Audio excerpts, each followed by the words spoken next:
To understand coronavirus hysteria, you must first understand the geopolitical context in which the event is happening, and it's all about China and Israel. But first, some background. People were thinking about how genetic engineering may be used for hostile purposes. You could engineer microbes so that in fact you could make them nastier or persist longer in the environment, and so you could theoretically develop better biological weapons. What wonderful weapons these are. They won't destroy any property. They'll just kill everybody. Once unleashed, germ warfare would never be contained.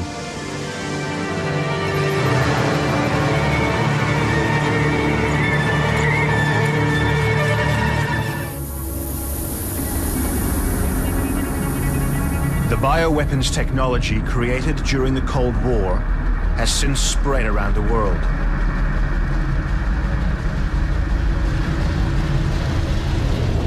The biological arms race began in secret at the height of World War II. In 1942, Japanese bombers dropped plague-ridden fleas on Chinese villages, killing thousands.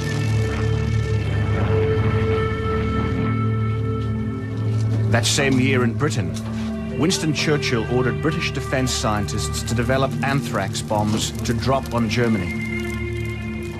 This recently declassified film shows for the first time the devastating potential of the British trials. Sheep were used for the trials because they're particularly sensitive to inhaled anthrax. The bomb's fired, and the wind carries the cloud towards the line of animals and impingers. The tests showed that anthrax was a more deadly weapon than ever imagined. Churchill placed an urgent order for 1 million anthrax bomblets. But before they could be produced, World War II came to an end.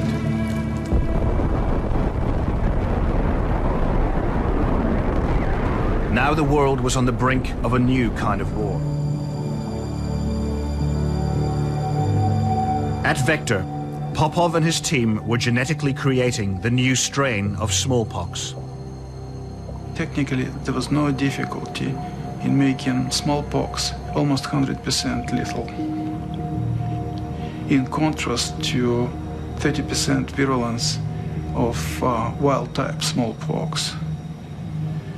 So it would be an ultimate weapon much more dangerous than anybody could imagine, because even if some of the infected people recover from the first wave of disease, they would almost inevitably die in the second wave of neurological symptoms, paralysis and death. So it was a very scary weapon. And we were looking at delivery systems not only through high-performance aircraft, but we were also looking at missile delivery.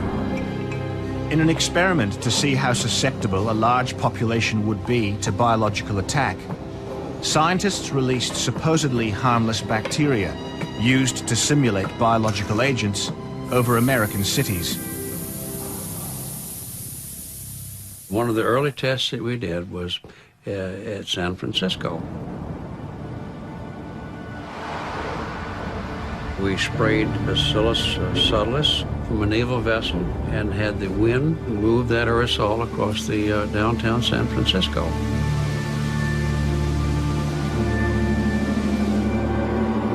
It showed quite dramatically how vulnerable we were to biological warfare. Years later, these tests would be implicated in several mystery illnesses and one death. The US government denied the accusations. Let's talk China and Israel. We are seeing the shutting down of the US economy and strict population movement control measures as described in part 6 of this excellent video shown here. 5-minute extract. Watch. This video was released on January 5th, 2020, just before the unfolding events we see today.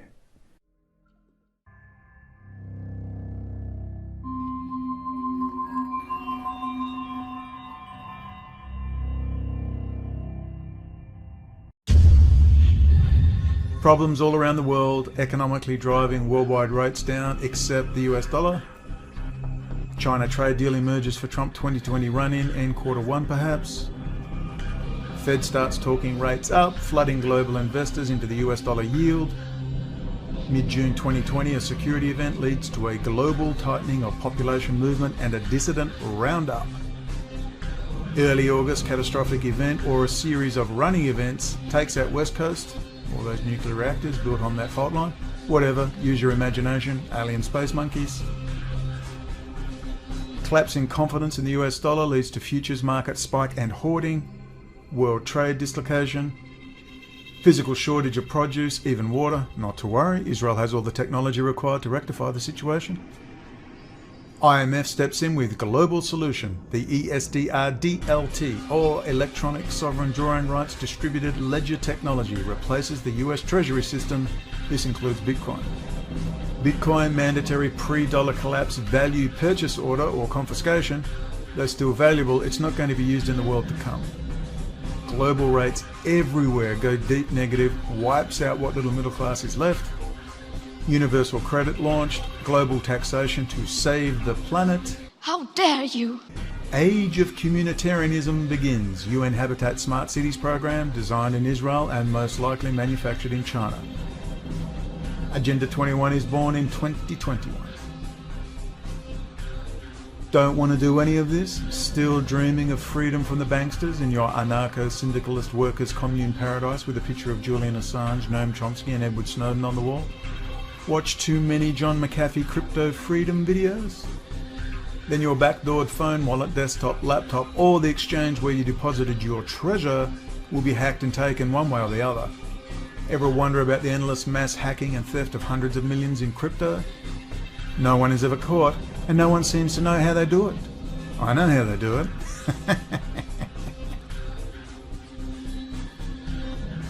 Anonymity gonna save you? Tor gonna save you? No, every bit of hardware in your electronic device is serial numbered and tied to you one way or the other. You can thank Intel Israel for the backdoors and Taiwan Semiconductor if you use AMD or Qualcomm Snapdragon in your phone or Apple's A12. China is making its own phone CPUs and operating system now, as well as server CPUs. Thank you, Israel. Microsoft Israel will assist on Windows machines, of course. Intel's deeply embedded core, or DEC, running its own independent Linux-based operating system gives the people that matter the full access they need. Ask Christopher Domas and God Mode unlocked. All hardware is backdoored in this manner. All these newfangled robots and drones will pour out to clean up any Americans still in love with their firearms. Hint hint, your Barrett 50 will not save you. Welcome to the jungle.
We are in the age of the currency reset and roll over into the Swiss Bank of International Settlements, Electronic Sovereign Drawing Rights, Distributed Ledger Technology, Crypto Token, soon to replace the US Federal Reserve and US dollar hegemony. Before this ESDR-DLT token can be used effectively to manage the new planetary-wide electronic crypto system, all the world's currencies must be brought to parity. That means no US domination of the planet, or more precisely, no more Zionist-controlled domination of the planet via the US. That has moved on to the new sub-offices, and Rothschild and the City of London East India Trading Company, three bastard sons, Benjamin Netanyahu, Vladimir Putin, and Xi Jinping. If you want to know more, consult Alexander Dugin, briefer of the Russian General Staff, whose father was a GRU general, or Russian military intelligence general. He's been writing books since the mid-1990s on how to bring down the United States using Soviet-era active measures, asymmetrical small-scale, kinetic and large-scale propaganda warfare. I refer you to KGB defector Yuri Bezmenov for the details on how that works.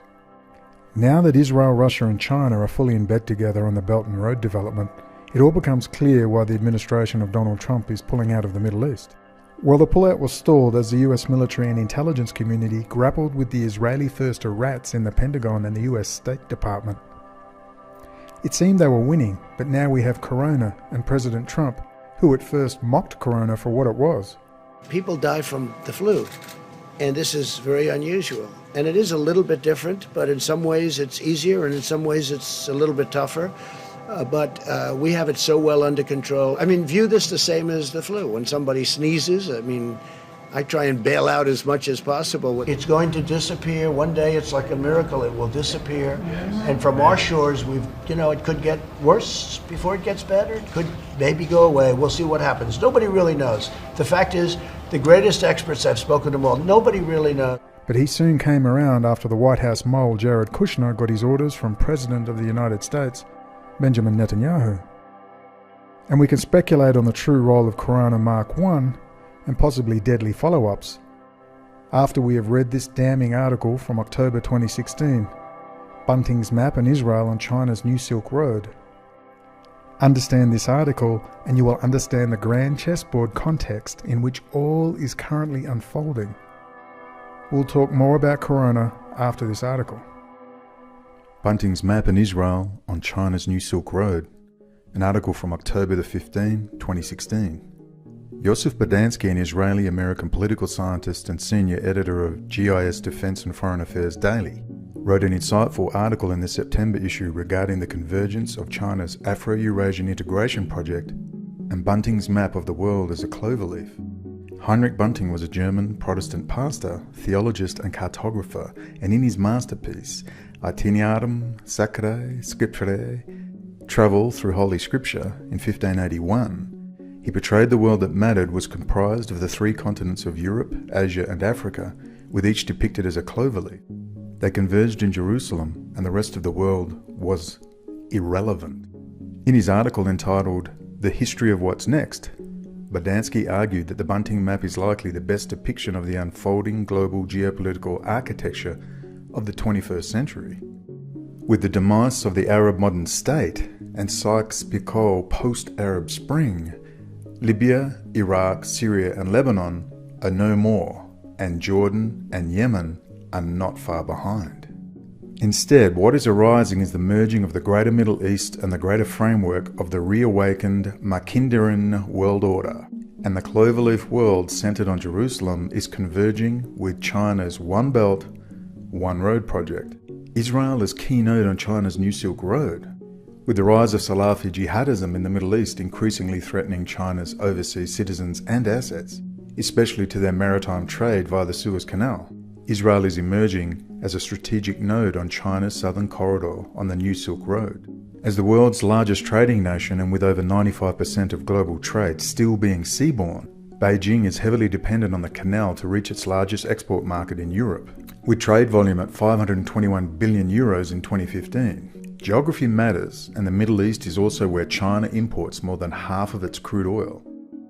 However, the presence of ISIS, Al-Qaeda and other Islamic extremist groups in the Sinai are threatening China's maritime trade. As such, China is building a, quote, steel canal of the Med-Red Railway through Israel to connect the Red Sea to the Mediterranean Sea that bypasses the Suez.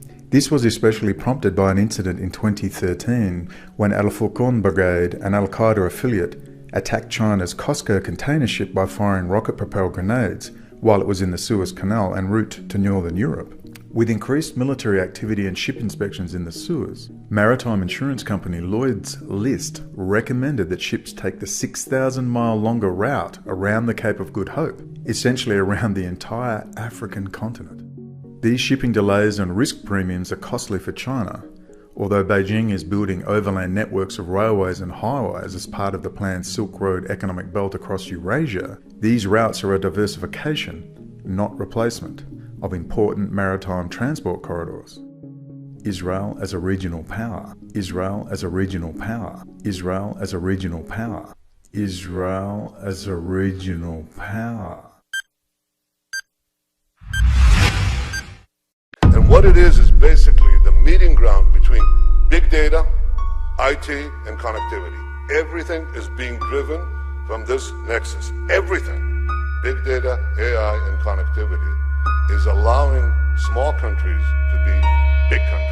Because the intersection of big data, connectivity, and artificial intelligence, and what it does in robotics and genetics and all the other fields, Uli, that you mentioned, everything, that is changing our world in rapid succession. And the future belongs to those who can seize this change. We are positioned right at the cusp of this change, right at the center of this change. We can take it, and we are. It's changing us. It's giving us powers and prowess that we never had before. It's giving us powers and prowess that we never had before. But we're in a position now to compensate beyond anything that we dreamed of. And cyber is a real domain of power. And cyber is a real domain of power. Israel now is a cyber power, it's a water power, it's a solar power, it's an agricultural power, it's a milk power, can you imagine?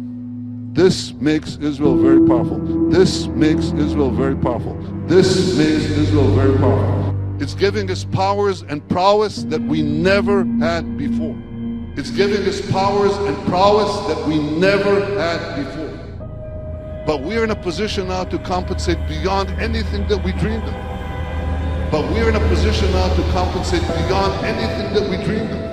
And the future belongs to those who can seize this change. And the future belongs to those who can seize this change. We are positioned right at the cusp of this change, right at the center of this change. We are positioned right at the cusp of this change, right at the center of this change. We can take it, and we are. It's changing us. We can take it, and we are. It's changing us. And cyber is a real domain of power.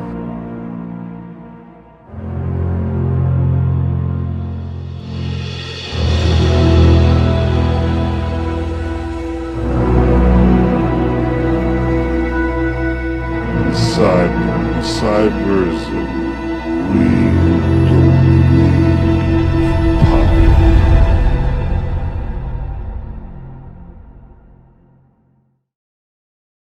Perhaps you can understand. Israel as a regional power.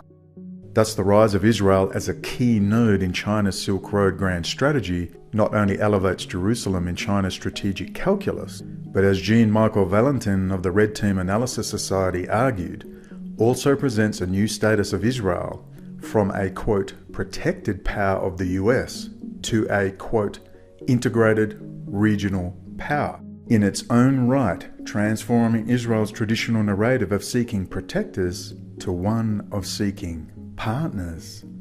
The emergence of Israel as a Mediterranean energy player, its continued stability and robust military power in a neighborhood of unstable and weakening Arab states, and outreach to the Eastern Hemisphere by joining Turkey and Egypt in their applications to the China-led Shanghai Cooperation Organization, is thus slowly creating a new regional and international system of shared interests between Mideast countries and the Middle Kingdom. Nonetheless, Syria remains a thorny issue between Israel and China, as well as with Russia and India due to Jerusalem's support for the opposition that consists of jihadists from these countries. The August 30 terrorist attack on China's embassy in Kyrgyzstan by Turkestan Islamic Party. In Idlib, Syria, financed by the rebranded al-Nusra Jabhat Fatah al-Sham and coordinated from Turkey, demonstrates how terrorist haven in Syria is increasingly threatening China's energy, maritime, and human security. with Russia, China and India now increasing support for the Syrian government that is helping them fight Eurasian militants in the army of conquest, while Israel understandably sides with Saudi Arabia, Turkey and Qatar to back them. This risks misunderstanding and miscalculation between Jerusalem and rising Eurasian powers. As such, it is important for Israel to establish a cooperative platform for deconfliction and crisis management with China regarding Syria, as it has done with Russia, especially now that Chinese military advisors are on the ground and will likely increase its footprint with the recent military agreement with Damascus. If Israel could balance its status as a traditional protectorate of Uncle Sam and its emerging trajectory as a, quote, regional power,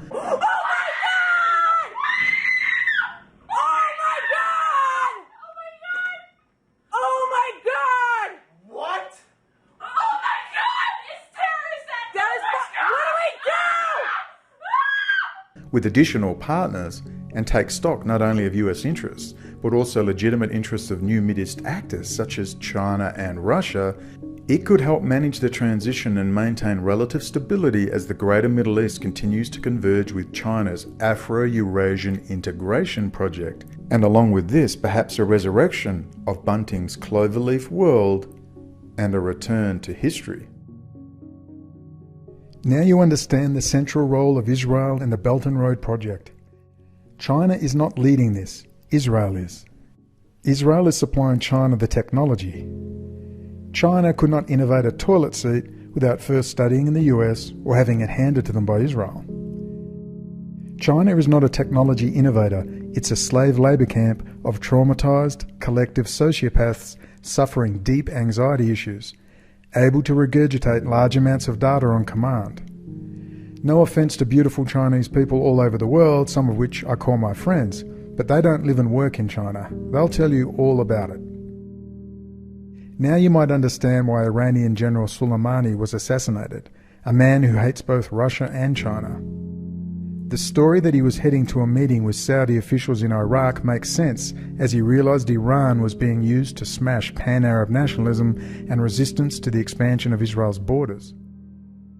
His takeout was the precursor to coronavirus and the propping up of the Swiss and German banker-approved Davos doughboys Rouhani and Zarif. If you watch my channel, and you must, you will understand the urgent need for the expansion of Israel's borders into the biblically prophesied Greater Israel. If you watch my channel, you will understand Israel's key role as a, quote, cyber technology juggernaut. If you watch my channel, you will understand the central role of Israel as a data collection point for the fiber optic cables that will cross from Europe, North and South Asia, and Africa. And if you watch my channel, you will understand how vital that data is for the future of artificial intelligence and robotics. The Middle East is not a vital geopolitical point for energy anymore. That system is being dismantled right now. The Middle East is a vital point for the new oil, data, real-time data, to feed the AI quantum supercomputer that is going to change everything. Corona Mark 1 is without doubt a giant, unrelenting joke. Do you agree with Donald Trump's Chief of Staff, Mulvaney, that the coronavirus is the hoax of the day? The State Department is doing everything it can to protect American citizens around the world. Do you believe coronavirus is the hoax of the day? I'm not going to comment on what others say. I'm just asking you, do you believe the coronavirus is a hoax? I'm just telling you what the Secretary of State is doing. Do you believe the coronavirus is a hoax? We're working to keep people safe. You can't even answer that question? Yeah, it's not even a gotcha question. You believe the coronavirus is a hoax? It's a gotcha moment. It's not useful. Is the coronavirus a hoax? Can you just answer that question? We're taking it seriously. This is are you serious. At 12:15 today, are you in fact yourself speaking at CPAC? At 12:15 today, are you speaking? Yes, I am. I'm planning. All right, so you can only give 2 hours to this bipartisan group of members of Congress, and instead of answering questions on life and death issues from a bipartisan group of America's representatives, you're going to go talk to a special interest group. Yes. You, sir, represent all Americans, not a special interest group. It is shameful. You can't even answer basic questions. I yield back.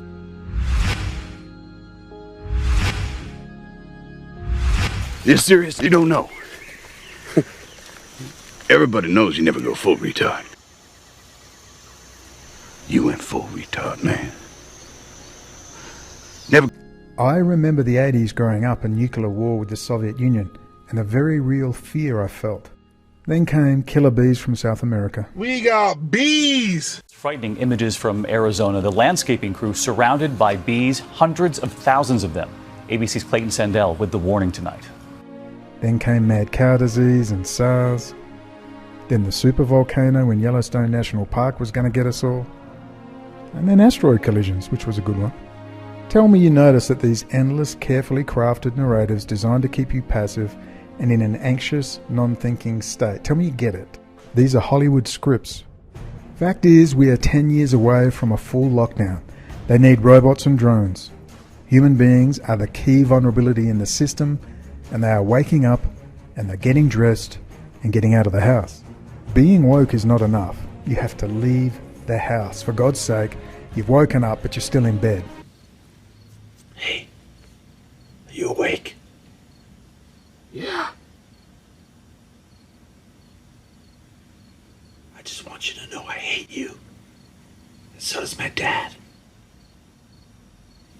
Well, that's fine. Because guess what? I hate you too. Get dressed, have a healthy breakfast, and get the hell out of the house. Jeremy Roth-Kushel has been on the street for years confronting the American political and business class. Senator Sanders, the issue of the Jedi cloud, the Pentagon being compromised by Israeli intelligence. Have you looked into that? Do you know that Microsoft is basically... Excuse me. Okay, this is a key issue, though. When are we going to talk about this? We have time, but we can't fix what we can't name. We can't fix what we cannot articulate and plan for. And we cannot fix something if we keep telling ourselves we have no power. We have plenty of power and we have plenty of supporters in all the right places that matter. If you know my story, do you think I would still be alive and kicking if powerful people did not give me a nudge and a wink from the sidelines? They kept telling me, these things are handled quietly, Brendan. Your job is simple. Understand and articulate the subjects just discussed. Israel and the City of London, East India Trading Company and their think tank proxies that are formulating policy in the US. Policy that is designed to make the Middle East safe for Greater Israel and hand the Makinda World Island to Rothschild's bastard sons, Bibi, Vlad and Xi. We used to call it communism. Now it's being called communitarianism, and you need to understand this ideological twist for the new millennium. Like any old, out-of-date ideology, it has to dress itself up for the new generation. Understand the subversion of the United States and its constitution using manufactured crises. Understand, if we free the United States, we free the world. The bankers are the enemy. The predatory, international, borderless loan sharks.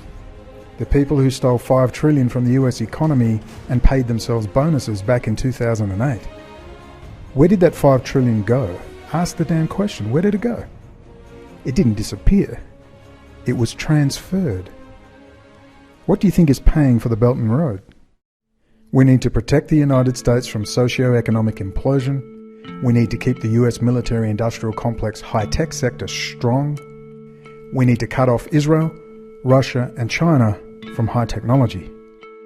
High technology that Israel is constantly stealing out of the United States. A technology sector that is being transferred from the US to Israel, just as US manufacturing and heavy industry was transferred to Asia and in particular China. We must bring the supply chain to Mexico, Central and South America. We must return the power to print money or issue crypto to the objective economic data based on transparent government policy. We must protect the allies of the United States from Rothschild's bastard sons. We must create new social policies that encourage and even demand citizen participation in the political decision-making process. We must issue new school curriculums that teach real history. The history of the great conspiratorial banking occult program to enslave the entire planet under a highly complex, tyrannical Big Brother surveillance system. We must instigate policies that limit the speed of technological innovation to take into account human beings, their hopes, their dreams, their right to exist. The freight train rushing towards us of artificial intelligence and robotics must be immediately blunted with firm policy and rational community discussion. And one final thing. Sounds a bit extreme, but I'm being deadly serious. Immediately land 2 Marine divisions in occupied Palestine. Eject all of the Jewish extremist settler movement back to Russia. Disarm the Israeli state and create a secular government with equal representation for Jews, Christians and Muslims. Dismantle the Israeli military-industrial complex and high-technology sector and transport it all back to the United States. Let's cease letting them direct the debate. There are people in high places supporting us. They will act and move quietly according to the public mood, so get moody in all the right ways and in all the right places. Focus your information energies on the United States military, the men and women with the guns and the lawful authority to use them. We have 10 years before we face autonomous killing machines on our streets. Let's get moving. Change the story, change the lead. It's not a new concept. Change the story, change the lead. It's not a new concept. Like people we touched on, we'll talk more about it. What do you mean? We can't afford a war. We're not going to have a war. We're going to have the appearance of a war. We cannot afford the appearance of a war. What'll it cost? But they would find out. Who's going to find out? The American people. Exactly. Who's going to tell them? Do you agree with Donald Trump's chief of staff, Mulvaney, that the coronavirus is the hoax of the day? The State Department is doing everything it can to protect American citizens around the world. Do you believe coronavirus is the hoax of the day? I'm not going to comment on what others say. But we can't afford a pandemic. Don't worry. We're not going to have a pandemic. We're going to have the appearance of a pandemic. Oh boy. Is it that simple, wag the dog? Maybe. Whatever the ultimate reality, let's just keep a close eye out for Corona Mark II. Good luck.